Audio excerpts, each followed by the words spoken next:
Hey guys, Travis here with Mountain River Designs. Today we're building a French cleat wall back here to try to get most of my tools off the ground as I continue to finish up building my shop. I have a few projects going on right now, so just trying to stay organized while I get those projects out of the way before the shop's completely finished.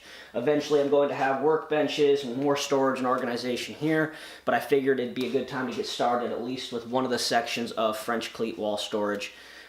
So we'll go through the process of getting that built and getting that hung up, building some tool hangers, stuff like that, and we'll see how it looks.